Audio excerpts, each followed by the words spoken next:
We talk about self-care and self-love and self-compassion, and what does that really mean? And does it actually impact you from a heart rate variability standpoint, from the way in which we recover from stress and strain? And I want to share a couple things here first. So one, there's an article that came out from Whoop, really talking about Leanne Chu, and she's a Olympian.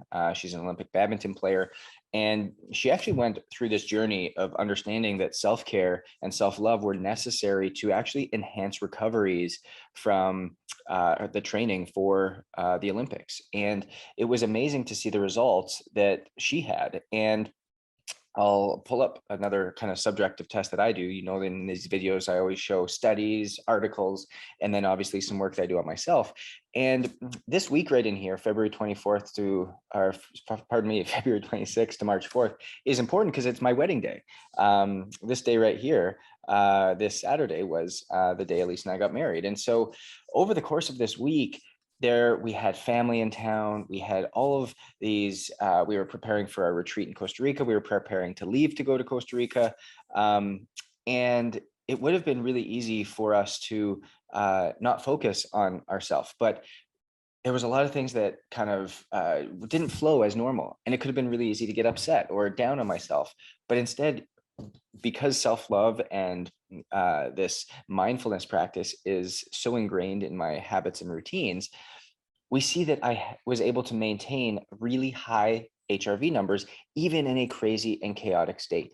And when we come back to what we were talking about with Leanne Chu, is looking at the impact of self-care and regulating that. And the study that came out that really just talked about mindfulness it's that self-compassion modulates heart rate variability.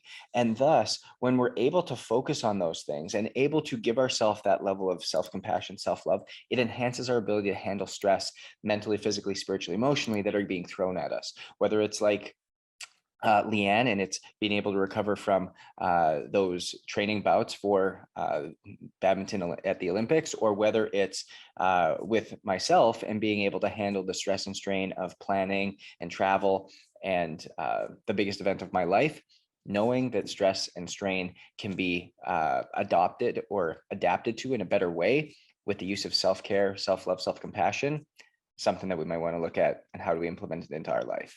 Going it.